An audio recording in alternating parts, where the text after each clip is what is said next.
to Instagram or not to Instagram? That is the question today. Specifically, should we Instagram our good works? We have sharp listeners sending us very sharp questions, and today's sharp question comes from a sharp listener named Stephen who lives in Texas. Pastor John, hello. You recently tweeted this: "Let another praise you and not your own mouth." That's Proverbs 27:2. "And don't mess it up by retweeting the praise. Of course everyone notices." That's what you said, Pastor John.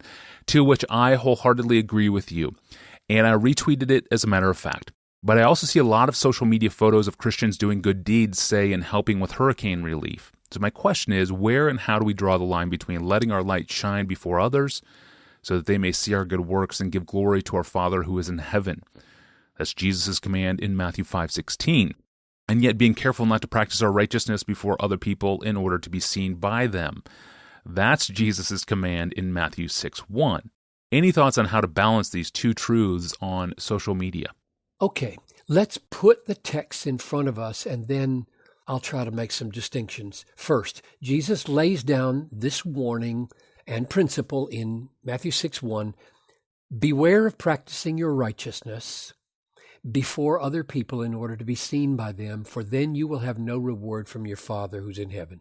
Now that's a kind of aim to be seen, which is evil, he says. Shouldn't do it. And part of the evil of the aim to be seen is that it signals you are not content with your Father's reward. You need to add. You crave a human praise, and so God's reward is not sufficient for you. You need to supplement it by a little human adulation, and that's what makes it so evil. Then Jesus gives us an example of what he means with regard to doing good to the needy in the next, 4 verses. He says this is Matthew 6:2. "Thus, when you give to the needy, sound no trumpet before you. Don't tweet your soup kitchen stint at Thanksgiving, as the hypocrites do in the synagogues and in the streets, that they may be praised by others. Truly I say to you, they have received their reward, not from God, but from man." Obviously, God's wasn't enough. "But when you give to the needy, don't let your left hand know what your right hand is doing." In other words, do it so quietly that your right hand is able to make the gift to the needy, and your left hand, which is hanging at the other side, didn't even know what happened, so that your giving may be in secret, and your Father who sees in secret will reward you. So there's the warning and the principle. Don't aim to be praised by others, and therefore avoid behaviors that look like that, like sounding a trumpet, or tweeting, or Instagramming your piety and your good deeds. I have a real problem with people who simply say, praying for all the hurt people in Las Vegas. Well, now, if you want to call people to prayer, yes. If you want to quote a Bible verse that would encourage people to pray, but I just don't get it when people say, hey, everybody, I want to tell about 10,000 people I'm praying. Okay, don't want to be too hard, but I just don't get that. It just seems so contrary to this text. Like when you pray, go into your closet. In fact, it says, make a concerted effort that your righteousness, your generosity to the poor not be seen by others, but be done in secret.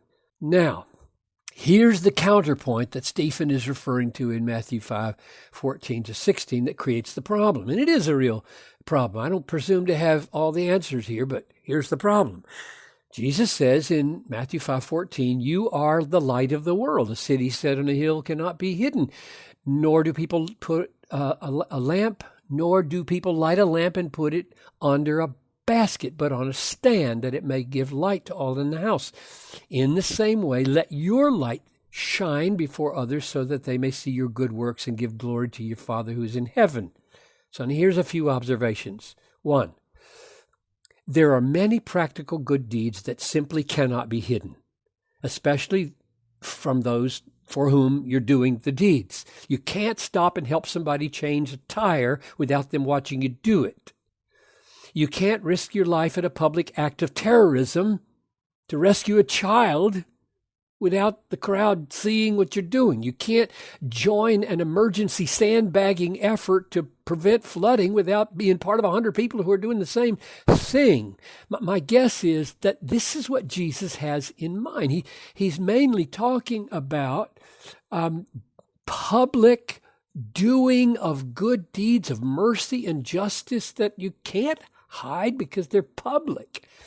I suspect, in fact, that Paul is thinking about those in 1 Timothy 5:25 when he says, "So also good works are conspicuous, and even those that are not cannot remain hidden." I'll bet he's pondering this. In other words, there are many kinds of good deeds which simply by their very nature can't be hidden, and there are some that can be. Like if you go online to click and give whatever amount you want to give, there's a little button that says give anonymously. A real test, right? I want them to know I did this. Oh, I don't think so. By their very nature, some can be hidden, and Paul says they're going to be found out later. Somebody's going to know, and he's okay with that. And I think so should we be, because later it will probably have more possibilities of bringing glory to God rather than bringing glory to you, because people will realize you never did try to draw attention to it, and yet you were doing it, and it came out at your funeral. Second observation, Matthew 5:16 makes clear the goal in all our good deeds is never merely the temporal, material well-being of the person we care about.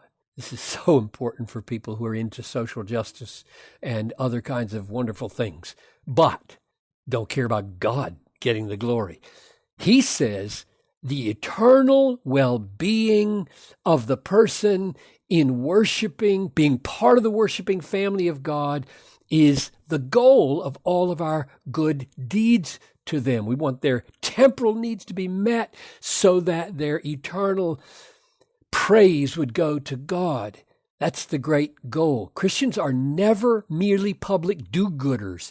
We do not want to be known as merely public do-gooders. We want people to know God, love God, serve God, glorify God, be saved and with God forever. This is the great passion of mercy ministries and justice ministries. And if it's not, we're probably being politically correct in order to win the praise of whatever group we happen to prize at the time. Third observation. We all know that there is a way to act publicly which gives the impression that you crave the approval and the praise of other people. Certainly comes to the fore in Twitter and Instagram and other social media. And we know this is merely human. It's not godly.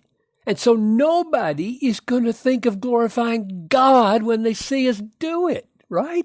I mean, I look at things, I'm not the least inclined to glorify God when some Christian toots his own horn about all the good things he's doing. I'm just kind of rolling my eyes thinking, there goes a few more millennial people who look at all of us Christians and say, well, I'm done with that because that's just purely human. So I conclude that Jesus is calling for both in Matthew 5 and 6. So let me sum it up like this. One, that we should be deeply content with the reward of God, knowing Him, loving Him, treasuring Him as supremely satisfying and glorious. That's first thing. Number two, that we would not crave the praise of man because God Himself is not enough for us, which is what craving signifies. And you can taste it when somebody's angling and craving for other people to approve what they're doing. And three, that we would avoid ways of showing our piety or showing good deeds which aim at getting praise from other people. Now that's tricky. I don't presume to say that's black and white always, but that's our aim.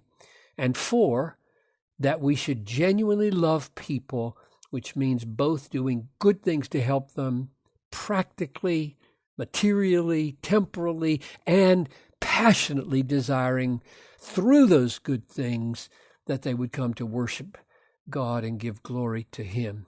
Now, that doesn't answer all the questions of what we're supposed to do with our Twitter accounts or our Instagram or our camera or our video or our blog. It doesn't answer every question, but it does set up significant checks and fill us, I hope, this is what I long for anyway, fill us with spiritual desires, not vain, egoistic desires. Let me say one other thing. I just got to tack this on here from Matthew 5 for Stephen and others to consider. Read the flow. Go back and read the flow of thought from Matthew 5:11 to 16.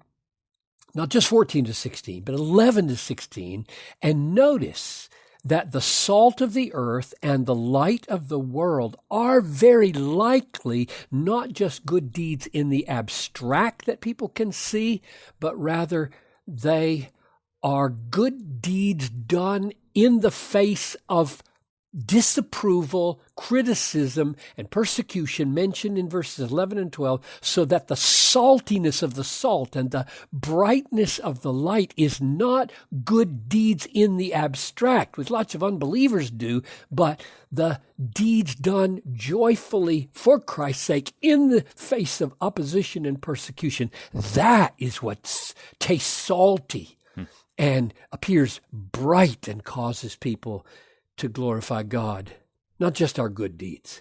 That's so good. Thank you, Pastor John. And we've talked a lot about social media and smartphone habits over the years on this podcast, and especially during a season when I was researching and doing some interviews for my book on 12 Ways Our Phones Are Changing Us. You can find many of those interviews in the nearly 1,200 episodes now in our growing archive. And you can subscribe to our audio feeds, and you can find those past episodes in that archive. Even reach us by email, the question of your own, even questions about something John Piper may have shared on social media. You can do all that through our online home at desiringgod.org/AskPastorJohn. Well, we now break for the weekend. On Monday, we're going to be back to count the cost of following Christ. Jesus tells us to estimate the cost of following Him before we start following Him. So how on earth do we calculate the cost to begin with? It's another sharp question from another Sharp Podcast listener, because we have thousands of Sharp Podcast listeners around the world listening and engaging with us and sending us great questions. Thanks for listening and participating in this community. I'm your host, Tony Reinke. We'll see you on Monday.